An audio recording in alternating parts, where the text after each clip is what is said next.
morning. Welcome to the Blondes. Know You Matter. Good morning. I'm Lauren. And I'm Jacqueline. I'm the mother. And I'm the daughter. Welcome. Yeah, good day to you all. How you doing? Yes, I'm good. It's interesting. If you're watching this on YouTube, I'm literally poised with my phone in my hand and a notebook Gal next to me. is ready. Because we were having a little bit of a chat about things on the way here, all sorts, as we normally do. In fact, we've often joked, haven't we, that we should record podcasts in the car because we have so many conversations. Surely that's possible if we get a good set of headphones and a good microphone each. Surely we could record in the car. You know, like carpool karaoke. Well, exactly. So it works for carpool podcasting. Yeah, and we could record it on my phone in the corner while we chat. If I could connect both microphones. Okay, that may be something for later. That wasn't what I was planning on saying. But I was just kind of talking about how I know you love to come into these things and very much just explore, and it's a conversation. Yeah, and I'm like, let's flow. Sometimes when we talk about things, I'm like, no, if we're going to talk about that, I absolutely want to mention about the science, and I want to talk about this, and I want to find out. And I'm like, okay, what does that say about me? Yeah, I do know. So I'm just to be very clear, I'm not against the science. No, I just don't feel like I need to prep for these. I like to find out what I'm going to say at the time.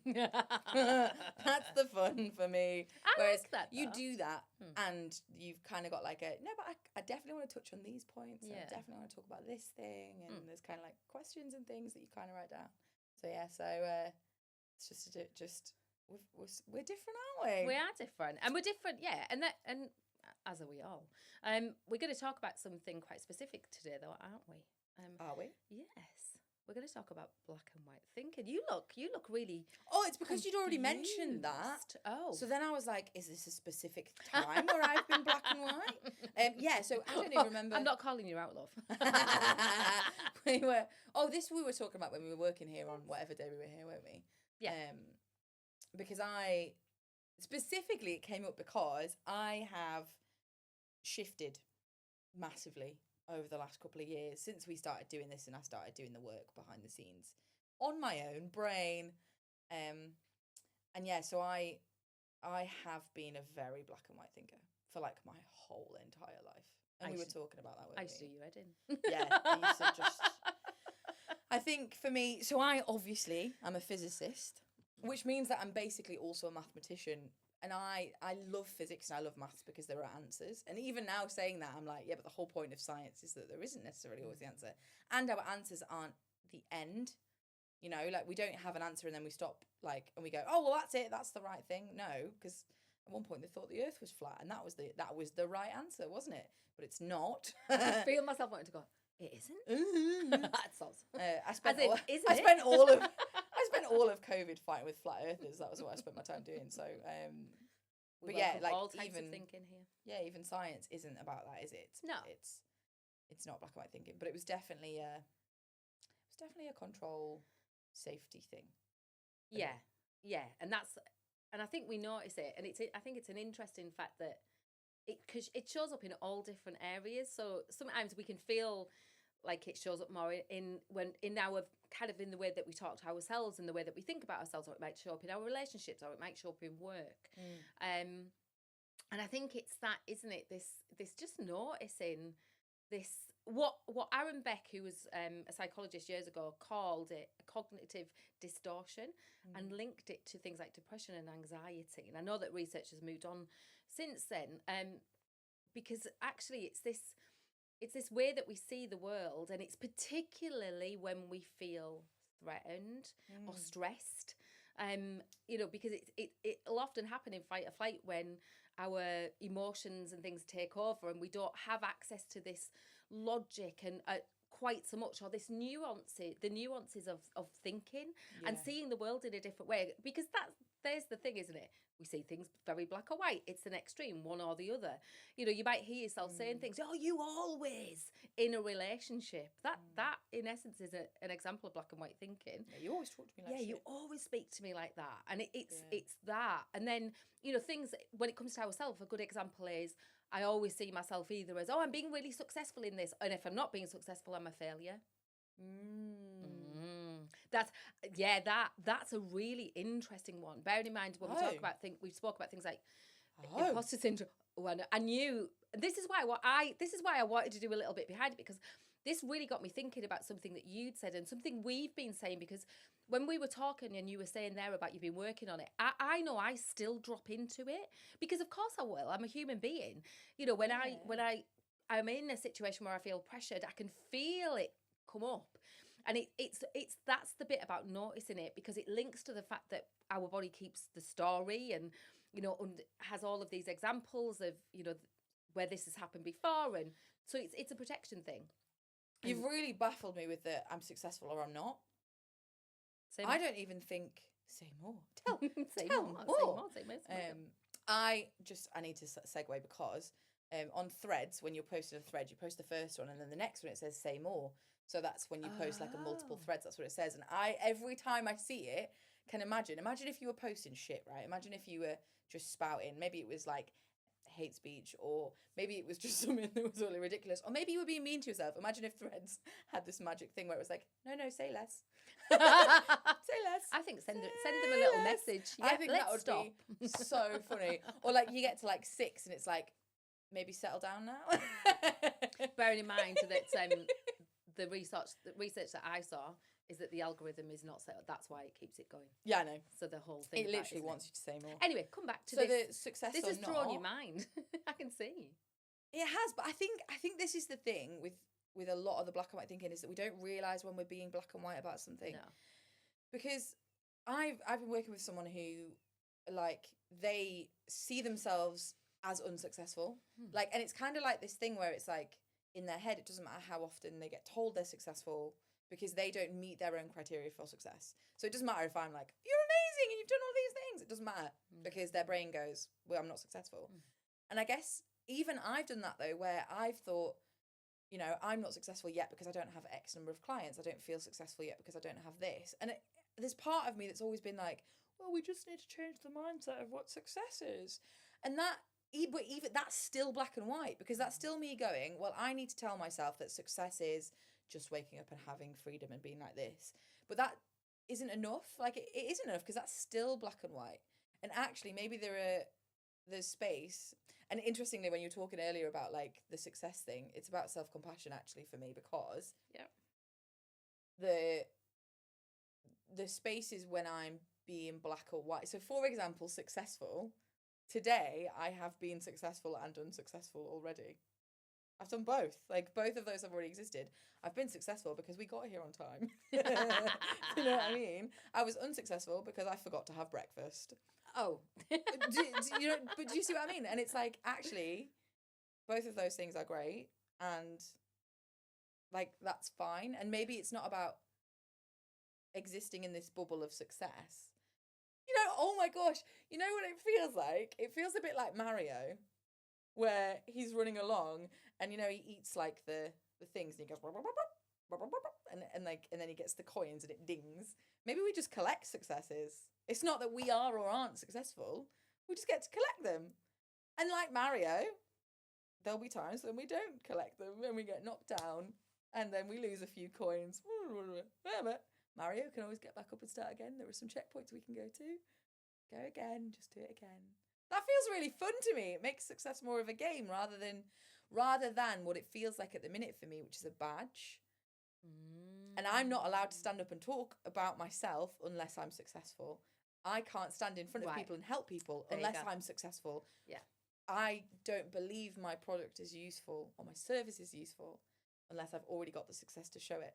But that's really fucking stupid. Not me, but the thought is silly, because how can I know that it's successful and is going to help people unless people come in and try it, and then I will improve it anyway, because there'll be things, and there's always things. You know, we're still adding to restoration years down the line. Like, the more the program, exactly. And I don't think that means that was unsuccessful. Anyway, not the point. Don't segue. But I can't talk about it to get those people in because it's not successful. So how do I know it's going to be successful? And it's this awful cycle where you end up just like, well, I'm just not going to talk about it then because it's not successful yet. How the fuck is it going to be successful? unless you go out there. What does success even mean, Lauren? Yeah. And That's actually, the collecting, 'cause isn't it? Just a very small Ding, segue with ding, this, ding, and just ding, to ding, take a ding. step aside, I love Martha Beck's work on this because, you know, she really does talk about the fact that actually, you know, there's an external pressure for validation, which is where we can often see our success needs to be and where it needs to sit. Yeah. And yet I know I've had clients, and I think I've spoke about this, where, you know, one particular client, actually success for her was the fact that she put her own washing out, the fact that she cooked dinner. Yeah. You know, I've got other clients where success for them is they went on a holiday on their own. You know, they went and did something for them. And it's that this is just that's the bit for me that is like, this is why it's so subjective, because actually it's about us. It's about exploring what is success to us. And which version of you is telling you it? Yeah. Which version of you is driving the bus? Which version of you is going, that's what it needs to be successful? And is there another version that you could invite in?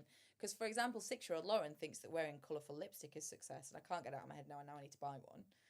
But, like, do you know what I mean? That's a different thing. But even when you were talking there and you were saying about, you know, hanging her own washing out, and that was success, I think I have moments where I feel proud of myself. So, for example, me and my husband had a bit of a Barney the other night. It wasn't very big. It was so fucking stupid. It was so stupid. But at the time, I could feel it, and I was like, in my head, I literally went, I'm really tired. This isn't going to get fixed today, because it's not about him or me or any of the shit that we're coming out with. It's about the fact that we're both exhausted. So I was like, I love you and I'm going to sleep. Literally turned over, went to sleep, and the next morning I went downstairs and I was like, I don't even know what we were fighting about, but sorry, because I was tired. And he was like, yeah, I was really tired too. Amygdala. So Yeah. the amygdala takes over the part of your brain with the emotions. Needed to fight about something. Yeah, prefrontal cortex Found it. shuts it down. Yeah. Fight or flight. It's all of those things. What that it's come feeling together. in my body must have a reason, and therefore it was his That's fault it. because he was the only person around me, so I That's had to it. take it out on him. Yeah. And I was really proud of myself. I was really proud of myself for turning over and going to sleep. Really enjoyed my new sleep light that goes down and turns off. Woke up and we were absolutely fine. And I didn't do the thing where I was like, and we'll need to talk about it tomorrow, because there was nothing to talk about. It was stupid. It was like, and both of us had done it and both of us apologised, and that was it. And I was really proud of myself. But the reason I've said that is because I don't ever think I've linked that feeling of proud of myself, because I was really proud of myself for doing that, because that's not what I'd normally do. Normally I'd make him sit and do a 45-minute conversation with me about it. But that's successful. Like, I was really successful at catching myself, giving myself the compassion and doing exactly what I needed in that moment. And my relationship is now better because of it. That's successful.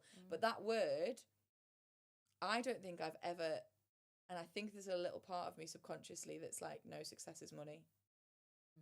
Success is, and I'm like, oh, that's interesting, isn't it? Yeah.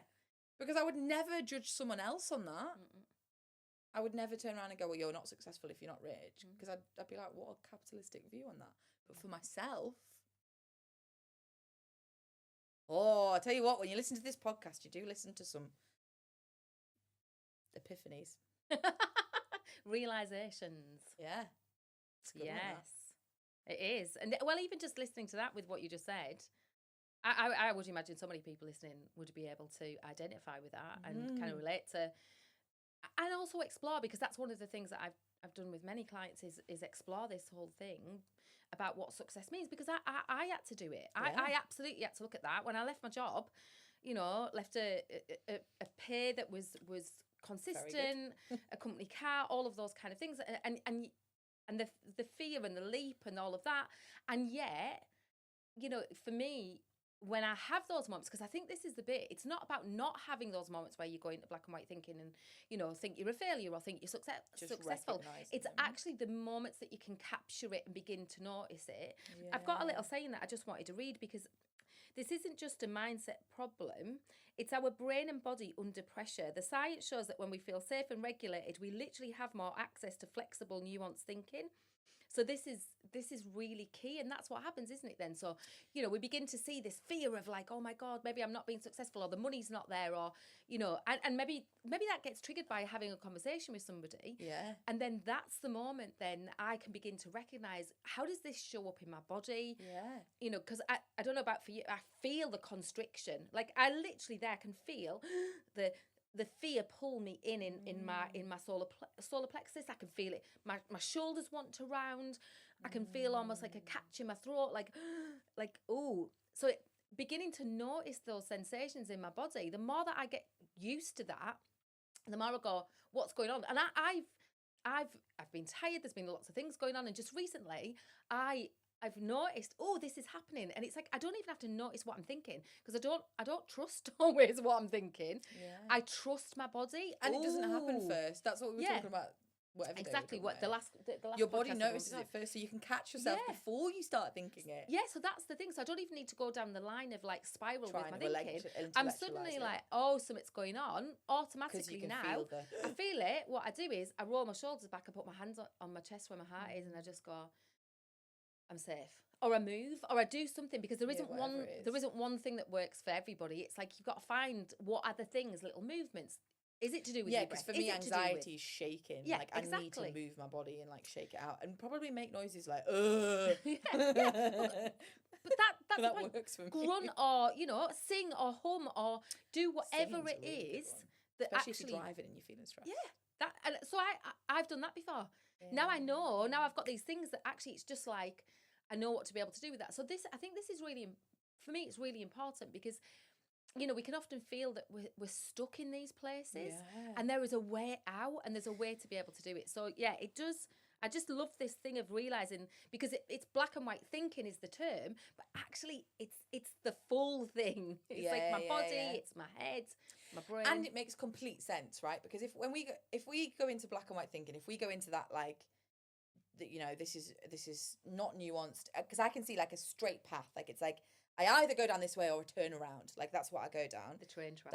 So like it's that or it's not that. That's what it is. That's the black and white thinking.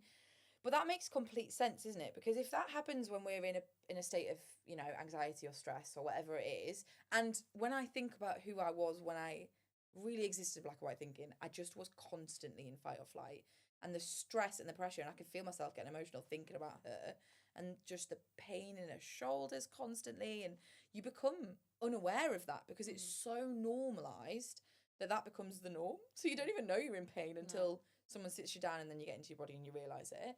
But of course that happens because our brains specifically exist in a way that when our body goes into fight or flight, or like if you're really hungry or whatever's happening in your body that's dangerous, your brain has to shut down the parts it sees as unnecessary. So for example, when you get frostbite and your body stops pumping blood to your extremities because it's like, I need to save the bits in the middle, your brain's like, right, I'm going to save the bits that I know are going to help me survive. So that's it. Like, so that, of course your mind goes into there, but we can't intellectualize it. We can't go, well, you're not in fight or flight, you just need to think more broadly, to our brains, because our brains are hardwired to do that when it notices the danger in our body and goes, hang the fuck on, forwards or backwards, let's just get through this, let's survive it. So the answer isn't to go, oh, but brain, you're going to survive and be fine, because the brain's like, shut the fuck up. This is me. We have to talk our body into it. We have to make our body feel it. And then our brain can go, hang on, that doesn't feel quite so dangerous anymore. Yeah, because then your body goes, it's okay, there's no danger. Because it is a conversation. Yeah. It's not, there's not a disconnect. Well, there is often for a lot Yeah, of us. there is. Yeah, you said that and I was like, what? I was totally dead. I think till my mid-30s, I don't know that I really took any notice. And then I kind of remember thinking that I was getting more in touch with kind of my body, but that actually I don't know that I was quite so much, because I did the counselling, and honestly, the way that this conversation about emotions impacted me, and nobody again taught me any of this stuff and showed me why this stuff mattered. And it's only when I literally hit my early, I hit 50, and honestly, life just, I knew something had to change. And I know I've talked about it before, but I'm going to say it again. When the body says no, Gabor Mate's book, that was life-changing for me, because I suddenly realised, I probably had more control over my body than I thought I did. Yeah. That was the moment that it just sparked this exploration for me. Yeah. And thinking this is and where restoration came from, because it was like, no, that I don't need to go down that. No. I need to get back into the root causes. The root cause, what is it really that's going on for me? Yeah.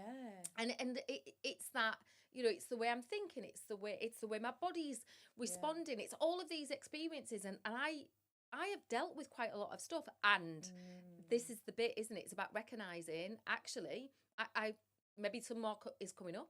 Yeah. I just use this little metaphor that I often have shared with clients.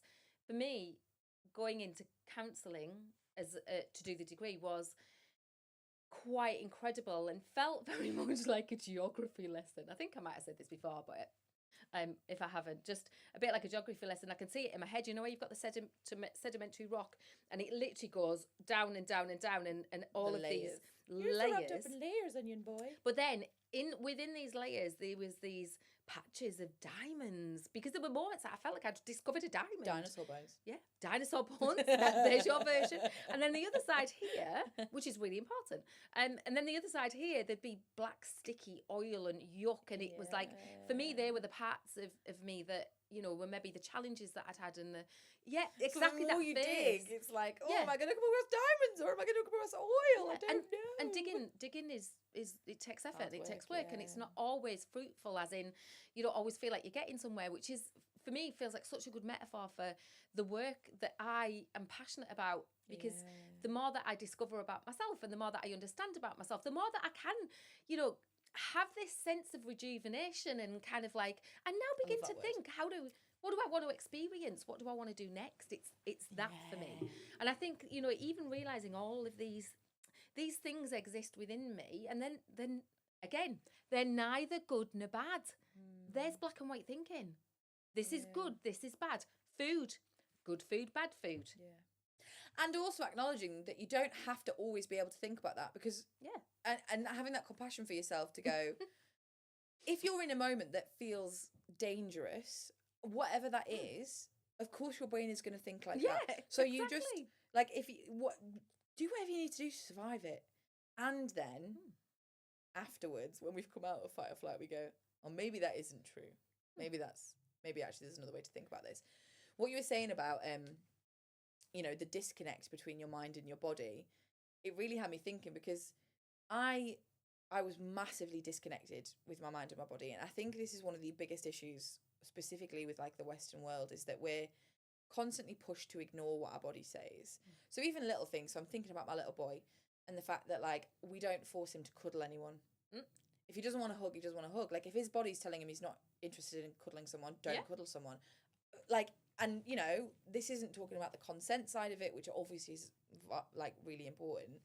But when we say to people, oh, well, no, just give them a cuddle, we're also telling them to ignore what their body's signaling them, whatever that is for them. But how often do we do that? Like, let's say a kid needs a wee in a lesson, and we go, no, you don't. You'll have to wait till break time. We're teaching them to ignore their body's cues until they get to a point like I did, where I was in my 20s, and actually my body was screaming at me, because I'd become so disconnected from being able to listen to it, because I'd become so moved apart, and I had to listen to what was in my head and not in my body. Like, that was what I'd learned over the years, like with school and with everything, that actually it wasn't until, because mine was a boot on my chest. That's what I remember going in. The first time I ever went into doctors for anxiety was, I remember saying to her, I feel like someone stood on me all of the time. I feel like someone has stood on me, and they've got a shoe, and they never get off, but it lessens or it heavies. Like, that's what it was. And it was like anxiety. That's what this is. But what happens if we start teaching kids again how to listen to their bodies? So we give the parents the tools they need to be able to listen to these things and move through these statements. So then the kids get to do that. So they never have to get to a point where their body is screaming at them, because the body only needs to say it and then they get it. 100%. Do you know what I mean? Like, 100%. If anyone's listening now that can, you know, help us work with not just parents but with kids as well, and support the parents and schools, and I think there's such a need for all of this stuff.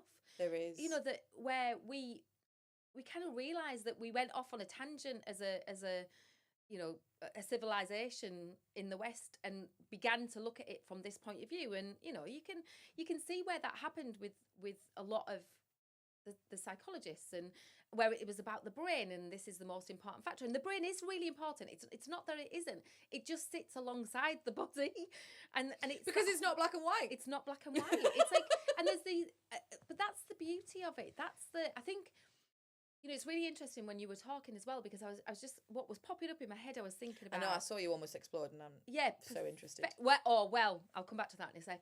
But the whole thing about perfectionism and, all of that kind of stuff, when we start to see, this is why we're a tapestry. Do it well, I'm not going to do it. What's the point of doing it? Oh, right, well, there's black and white thinking, like one-on-one. Yeah.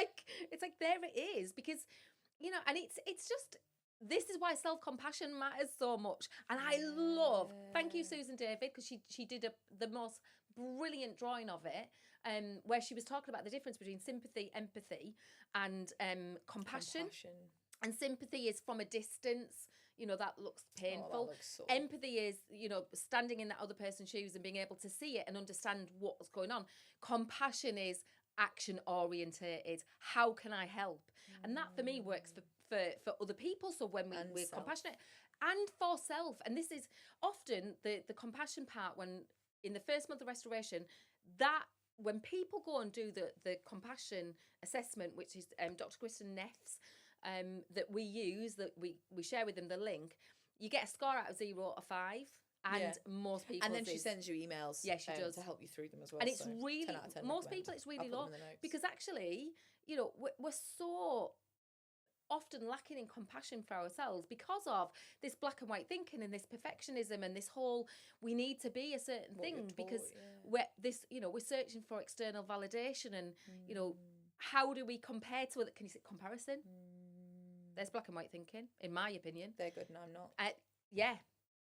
Or if they do it, I can't do it. Yeah. Because that's a massive one in business. I find myself, I sometimes have to come off social media, because if I see, and of course I have a collection of humans in my space at the moment who do similar things to me, because I've been building that community. But now that I've got it, it shuts me down, because it's like, well, all of these people are already doing the things that I want to do, so I can't do it. Even though that's the first thing that I talk to people about when they work with me, is like, there are enough people.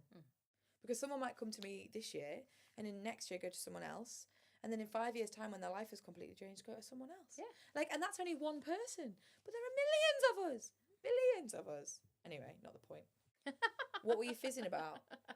What did you almost explode There about? was a metaphor. So I was looking and exploring some metaphors a little bit earlier. So I realised, I just want to say, when you were talking about the path, and you can either go up or down, and I mentioned about a train track. So that was just another example. It's not that yours was a train track. I love the idea. I could see I could see like an alleyway. Yeah, literally like an alleyway. So the other one, though, the other metaphor, which just really struck me, and then it wasn't appropriate to stop you, was about a painting palette.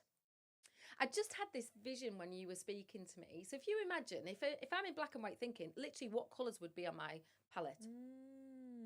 What colours? So this is what white. you were saying about if you've only got a certain, because this works for the emotions as yes. well. That we were talking about. So people won't know maybe what that was about, but we were recording for some more stuff for restoration, and I was talking about emotions. And you're not getting the nuance of colours, where actually this is the beauty about emotional diversity, and having this opportunity to have this range of emotions, rather than what we often see, happy, I'm sad, I'm stressed, I'm whatever. It's that actually there's such a lot of nuance in it, which is amazing once you start to understand it. So coming back to it, when you were talking earlier, my brain was going, oh, what colour would that be? And what colour would that proudness be? I could feel myself, because I know that you love art. So it was just this image in my head of you suddenly getting these new colours to paint with, rather than the black and the white. Like, oh, I can see this image like coming to life in my head of like, like sitting in an armchair with like plants around you, but it being all black and white, and then having that feeling of something else, and like literally like you turn into colour. Like, I can see this in my head. Sometimes I feel like we need to have like an animator on our staff so they can animate these thoughts. Why are you looking at me like because that? Because I've just had a memory and a link to a thought. Okay. When I was doing the counselling, I see things very visually. And I'll often feel or see them for clients when we're chatting, and I'll sometimes share, and sometimes it is where they are, and sometimes it's not.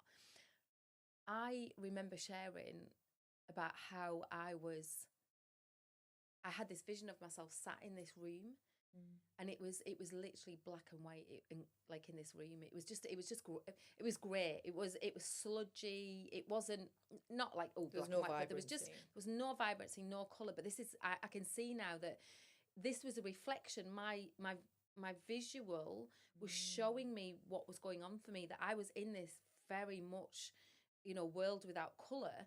Like even looking out the window. And I remember when I first started with the counselling that it didn't matter. Even out the window, I couldn't see properly out the window, but there was nothing out of there. And then fascinatingly, how it began was that I got up off the chair. So I was literally on a chair in the middle of this room with nothing else around me. That's how it felt. And then as I progressed through, I began to want to get up. And I remember getting off the chair at one point when I was talking about this visual. And then I remember going and opening the door, and it was like the Wizard of Oz. The Wizard of Oz. It is literally like the Wizard of Oz. And then what began to happen, though, because the next part was that the colour wasn't just outside, the colour was inside. And I began to build it. And that, I think, again, links for me for restoration in that what I realised was I was living in this world that just felt like I was devoid of colour. Like, and I am the opposite of that. Yeah. I love deep colours. I love, well, I talk a lot about, and did in my previous job, about how it's about the shades of grey. It is about the nuances and the different things, because often we just see things through one lens, and one perspective. And actually that's a really important thing that I do, which is, and I think that coaching does, is that it enables you to explore different perspectives safely, and to see things from different like angles and ways. And once you begin to do that, I do think that's where the colour comes back. So that just really struck me, that's what I just remember, actually, that was a... I don't know if you remember the first time we did positive intelligence and I did it. That was what happened for me. So when you do the child bit, I saw brightly coloured 6-year-old Lauren. Yeah. Like I see her, this little Lauren, and then I see her turn greyer and greyer and greyer and greyer and greyer and greyer and greyer. And then it was just after Arlo was born that I was like, no, like I don't want, I want to be colourful. And it started with like the clothes and realising that all I wore was black. Like constantly all I wore was black. And like I'm still working on bringing colour into my wardrobe, but like it started with like a bright orange pair of dungarees and then like a green t-shirt, and it's like little bit by little bit by little bit inviting the colour back in. But actually that works when you think about the way I thought. Like it travels the same path. I just think it's incredibly reflective. Yeah. When we start to see ourselves sometimes. And even there will have been times when I was in the black and white zone where certain experiences brought me so much colour. So interestingly, like there was a moment when I was in hospital before I gave birth, and obviously the only person that could come and visit me was Dave, and like they were like, you need to start trying to collect colostrum. And I was like super nervous about it. You know, who's my first baby? Like I didn't know how I felt about breastfeeding, like all of that kind of stuff. And I was obviously in this really stressful state, and I was in this hospital, and I had been for like a week, and like, and I knew I was going to be in for until I gave birth, and this was really scary. And I remember like reading about it and it being like you'll make more colostrum when you're full of oxytocin. So you need to feel like you're loved. So I got my husband to come and lay with me on the bed, and we talked about, and we both closed our eyes and we visualised these little moments with Arlo when he was born. And we both did this, and it was like 24 minutes of like, and we both had our hands on my stomach, and we were feeling him move, and we were talking to him, and Dave was talking to him, and we were really visualising all this stuff. And I literally felt like I was being filled with light and colour. Like I felt like this. And then I managed to come out with like 4 syringes of colostrum. Like my body was like, yeah! Like it really responded to that, and it responded to that. Like even in that awful situation where things felt really quite hopeless for me, being able to visualize that and fill myself with that physically changed the physiology of my body. And I think it's like, and logistically I came out of that and still went back into the grey, because then Arlo was born and it was really difficult, and he was in the NICU and I had postpartum depression and all of that kind of stuff. So I still went back into, but that moment And we have these little blasts of colour, isn't it? And it's like, actually, I sometimes wonder, you know, for people who are finding things hard, could you look, when did it feel colourful? Because for me, when I was painting was colour. That was colour. Spending time with you guys was colour. And it's like these pockets. It's like, right, cool, well, maybe that's where I invite it back in. Yeah, reminding yourself of those moments, you know, because I think there's the black and white thinking. It's always rubbish. It's always horrible. Yeah, it's always horrible. Yeah. And I'm not for 1 second saying that people don't have horrendous, you know, times where there's a lot. And, you know, so just to give an example there, because 1, I remember the rainbow that you drew when you did that. 2, I can see the impact on you of even just sharing that, Lauren. Yeah. You know, because how does it feel to have said that, to have noticed that that's what was happening? Which bit? The kind of going in and out of the grey and the colour, and actually that you had. I think it's quite freeing actually, because I think we as humans kind of look at periods of our life as one of these things happens, right? That I've realised since we started doing this work, something's changed for me, and it changed quite quickly. We get towards this time of the year and people say things like, can't wait for 2025 to be over. 2025's been a shit show. You know, this has been a horrible year. Like, and people do this. And really quickly when we started doing this work, my brain, it was like a little alarm bells going, that's not true. And I'm not diminishing the horrible things that have happened this year, because there have been some horrific things for so many people that we've been through, and we've been through some horrible things, and all of that is true. And there have been moments where I've laughed so hard I've actually pissed myself. Sorry. Yes. Like, there has. Like, I've watched films that have made me sob. I've watched films that have made me howl. I've worked with people that have changed my life. Yes, all of those things have happened. And yes, there have been moments where my brain has been black and white. And yes, I went back on antidepressants this year for the first time in a very long time. There have been times where I've needed the help because things have been really hard. And there are still things happening that are really hard. And my little boy said, "Love you, bum," this morning. That's his new thing. He goes, said it to me. "Love you, bum. Love you, bum. Love you, bum." Like, and he thinks it's the most hilarious thing. He got we were brushing our teeth this morning, and he got a duck out, and he was filling it full of water and then squishing the water out, but it was making a fart noise. And the laugh that was coming out of him, he could barely stand up. Like, he was squishing it and he was laughing and almost falling off his little fucking toothbrush, your stool. He was almost falling off it. And it's like, maybe this isn't about being black and white, about being black and white. Do you know what I mean? Maybe it's just about inviting the colour. And that's the glimmers, isn't it? It's glimmers. What you're making me think about is positive intelligence, because actually there's the sage. And the sage... Isn't that what we were supposed to be talking about? No. No, I'm pretty sure we talked about black and white thinking as a method of talking about positive intelligence, and we've completely not. Well, no, but I think that's the beauty of our conversations, is that Good job we're not black and white about it. Exactly, and we've taught. That's what's been the beauty about today. Yeah, well done. That whole thing though about you know, the sage powers and the being able to tap into, and I believe that this part of our brain that, you know, we begin to work on and create the strength of the muscle in it has been there in other times, and sometimes what we notice is we've just, the judge and the saboteurs take over. Yeah. So compassion, you know, empathy and compassion, being able to, you know, explore more and get curious about something rather than just believing that it is or it isn't. Can you see one thing or the other? And positive intelligence is actually one of the things that I loved was when I remember doing this story, the stallion story. Which, I do love that one. Yeah, just very briefly, you know, that he's this farmer that has this horse, and he decides it's going to put it into a show. This is a very brief version. Put it into a show, and it wins. And all of the neighbours come running over to see the farmer, and they're like, "Oh, this is brilliant! Congratulations!" And he's like, "Who knows what he's good about?"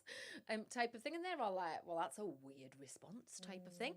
And then the following day, the horse gets stolen. You know, because the news has spread that there's this prize-winning horse. The horse gets stolen. All of the neighbours, of course, run over. "Oh, this is terrible!" Blah blah blah. And he's like, "Who knows what he's good about?" And they're again like, "You are weird." And then what happens is that the horse has escaped on its route from escaping. It's kind of collected all of these mares. Yeah. And It's brought more horses. and he brings more horses back, and everybody's like, "Oh my word, this is amazing!" Blah blah blah. So of course he says, And this it's neither goes good and nor bad. goes and goes, and it goes because ultimately it's the son who then, of the farmer who decides he's going to train these horses. He ends up breaking his leg, and everyone's like, "Oh!" But they now don't say, "Isn't this bad or good?" They're waiting now because he's like, And then ultimately there is a war that's going on, and there are people, these soldiers coming, collecting, young men across the country getting them to sign up, and of course he can't go. Because he's got a broken leg. Because he's got a broken leg. So this whole thing about it's neither good nor bad, it's a story we put on it. Yeah. And in the moment, yes, when he broke his leg, that was bad. Yeah. And often, well, the reflection is sometimes some of the things that have happened to us, we cannot see them in that way, and we don't initially see that it was neither good nor bad. This isn't that. Sitting having a horrible thing happen to you and going, feel good about it. Find a way to make it good. Well, actually, that's the thing. Isn't that because you're actually doing the opposite? Yeah, you're being black and white about it. You're trying to force yourself into thinking something, and it isn't that. And I think this is one of the things, isn't it, with grief, where it's like grief isn't meant to be felt in those ways. Like grief we never talk about grief in this. Yeah. I think that's really grief important. Is different. Because I think for me, when I was in my black and white thinking, I'd be listening to this and I'd have been like, well, what about when someone dies? That's never a good thing. And I just want to be really clear that grief isn't included in the same ways. But you can still go on. Can I just highlight though, because actually even our language is doing the good or bad.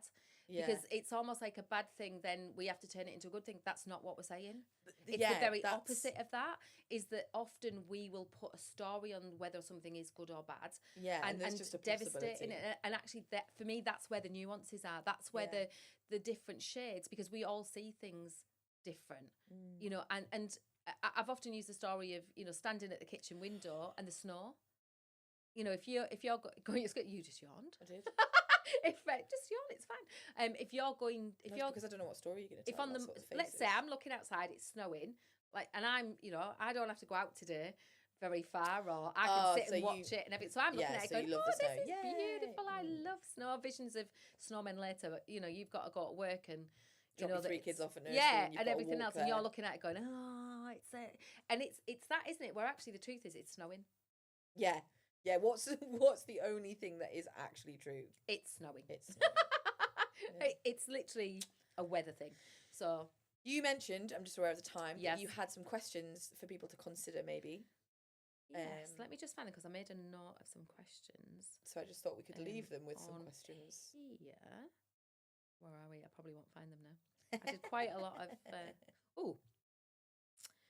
let me have a look.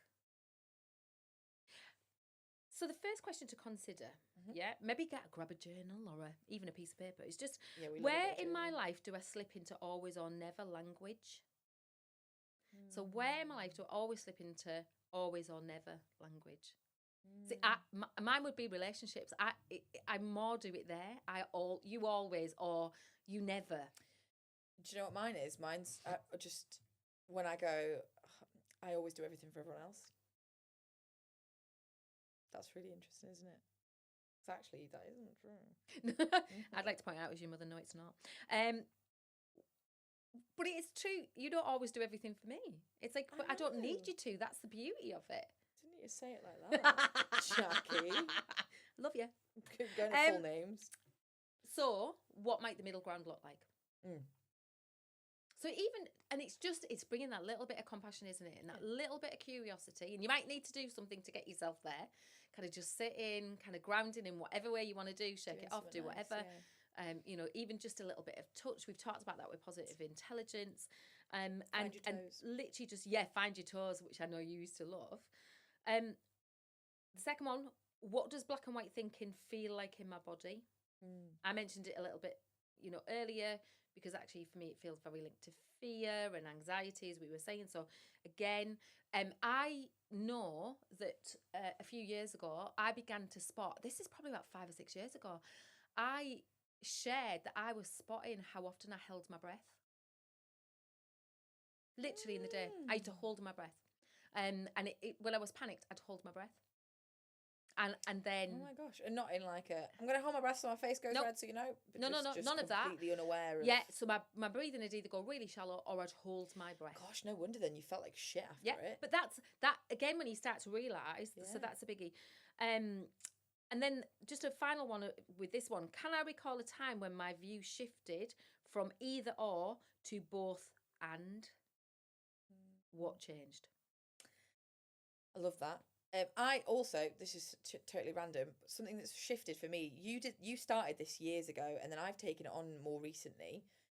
Is using the word "and" instead of "but" wherever you can. And I have realised that I use the word "but" in a lot of my writing, a lot of posts and things like that. And I've purposefully, intentionally started to shift to: can I turn that into an "and"? Can I turn that into an "and"? Yeah, does it make sense? And even that has lessened that.